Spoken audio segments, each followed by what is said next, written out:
Alright, welcome to Chapter 2, Section 2. I'm going to do some homework problems. Once again, these may not correspond. If they don't to your book, please send me an email and let me know, and we'll try to get this figured out. But basically, I'm going to do some of the problems from Chapter 2, Section 2, the problems in the back. And so, let's just go ahead and start through. Let's start through with some of the even ones. Now, one thing I want you to do when you answer these is, because, let me just read this. Because you were so wise and wonderful and beautifully,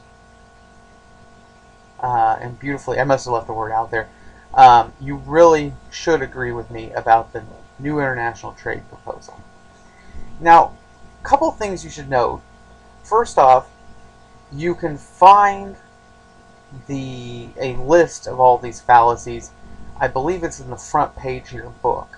The first page, either on the cover there, or it's on the back. I forget if it's in the front or the back, and I don't have my textbook in front of me. But it is either the front or the back, and there is a list.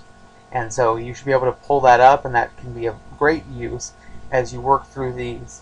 And I would also suggest that when you take the quizzes and you work online, etc., you pull that up. I'm not going to consider that, or take the exams, I'm not going to consider that list cheating. If you make some notes on it and you put answers and stuff on it, then I would consider that a form of cheating. But just simply using that list is not cheating. It's just a nice clear list that you can sort of get used to looking at. I'd suggest you use it or photocopy it. That way you're not flipping back to the back of the book every time, and just keep it there next to you as you work, because that's a nice list and it gets you used to using it. So one of the things I want you to note is that sometimes these will not fall into clear categories. What happens is that sometimes you might say, well, that seems like an ad hominem, or that seems like a appeal to popularity, or that seems like other things. And so don't assume that just because it's one or the other. Sometimes they're a little bit tricky and they fall into more than one category, which is why I wanted to ask that when you do these, you explain your answer. So that's why on the quiz, as well as this, I have left the quiz, instead of giving you multiple choice, I have simply left a blank. And so if this were a quiz question, you would put appeal to popularity. You could also say it's an appeal to vanity, is essentially what this one is. It's appealing to you. You're so wise and wonderful and beautiful. You really should agree with me, right? They're trying to compliment you. They're appealing to your sense of vanity in order to get you to agree with them. And then you would, but you don't have to go into those subcategories. It's an appeal to popularity, and you can say, basically, it's attempting to sway a person with flattery rather than reasons. You could drop off rather than reasons, and that's basically explaining to me why you've done that. It's attempting to flatter them. And that way, if I were to say, no, this is an ad hominem, and I were to read that, I would say, okay, I think they at least understand the concept, and I would give you either partial credit or full credit. So make sure when you do these to write appeal to popularity and then just attempting to sway a person with flattery. Explain your answer. Next, I have a right to free speech, thus I have a right to meet with others to overthrow the government. Okay? Now, once again, this is in fact a true statement. You do have a right to free speech, but the problem is does that give you the right to overthrow the government? And the answer there is a pretty clear and resounding no. That does not give you that right. And so this would fall into the category of hold on just a second, I'm sorry.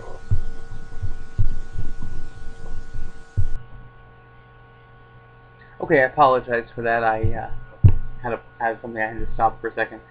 I'm going to basically, I have a right to free association, thus I have a right to meet with others to overthrow the government. Now what we have is we have a general rule of right to free association, and so it's then suggesting applying that to the right to meet to overthrow a government. Essentially, that's the misapplication rule, which we label as an accident. And you would then explain that misuses the rule about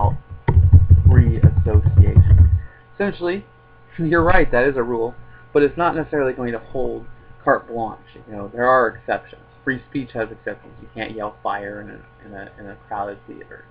You know, free association is okay, but you can't meet with people to plot to overthrow the government or to kill people, etc. My dad claims that I wear my helmet. My dad claims I should wear my helmet when we ride bikes together, but he never wears his, so I should never wear mine. Okay? Essentially, this is where, you know, it's basically saying you're a hypocrite. You know, you do it, but I don't. So it's actually an ad hominem, and it's essentially a form of an ad hominem. You don't have to give me the specific type. It's a tout coupé, but you know, you would just say basically it's trying to dismiss a person's argument because he is a hypocrite. You know, that would explain that, and that would be sufficient. It's all over. It's inevitable. Tweedledee party will win big in the election, so I may as well join them and be a winner too. Okay? So it's essentially saying, let's join with this group. Number 8, let's join with this group, the Tweedledee party, because they're going to be winners. We want to be winners. And that's basically saying, get on the bandwagon, right? Come on, let's go. Let's go with them. And so that's a form of an appeal to popularity known as a bandwagon, and you don't have to tell me what type it is. Just say appeal to popularity, and then put it's trying to get me on board because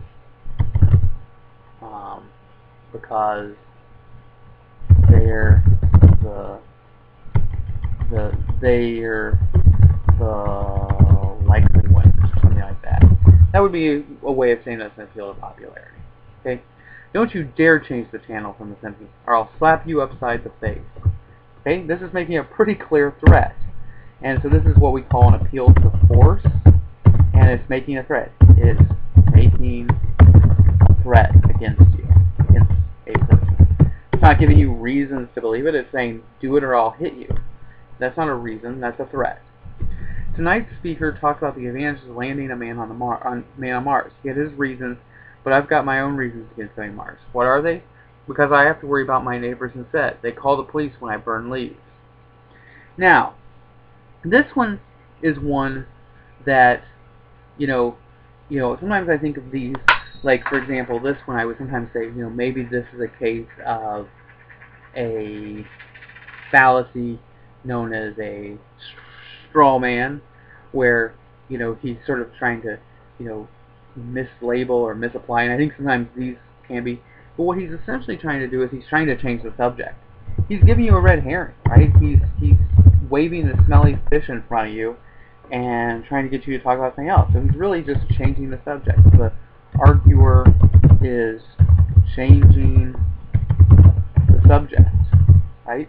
I mean, that's what it's doing. It's not really giving you an argument, it's changing the subject.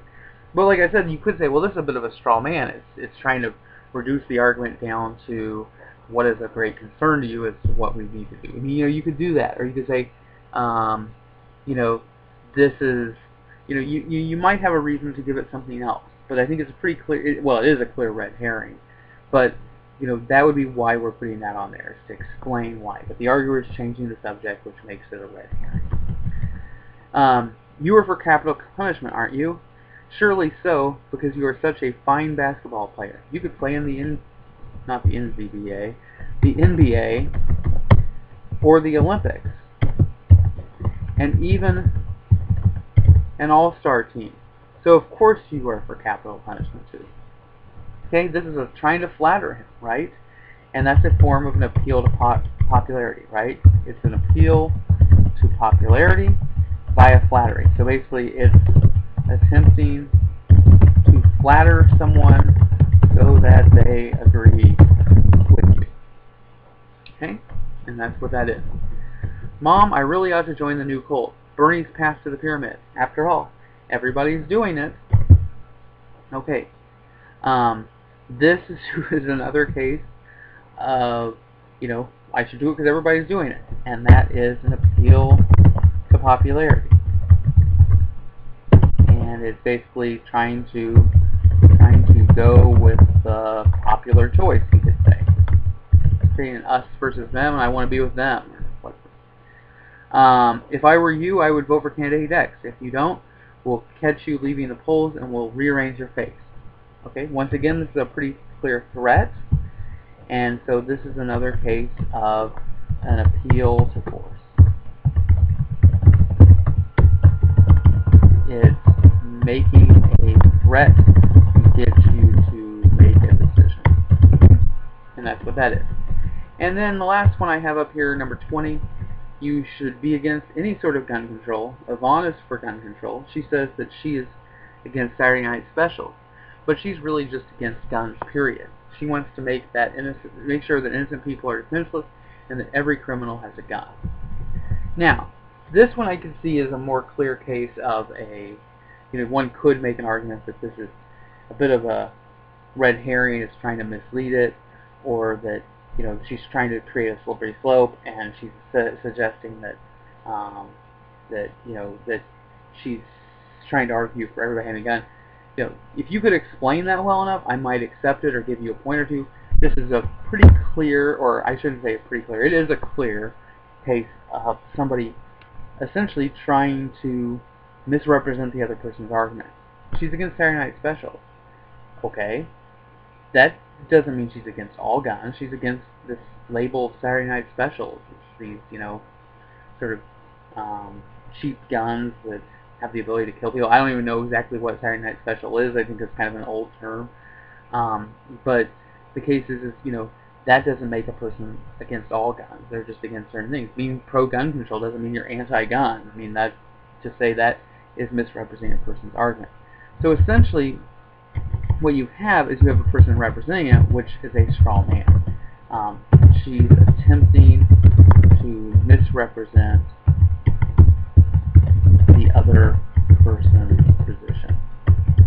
Okay, and I use she. I don't think that she is the name of is actually the name of the it's a she who's making the argument. I don't know that the person who's attempting to misrepresent it is she. So I'll just say attempting to misrepresent the other's argument. Okay? And so that's the way that works. Alright. Good luck.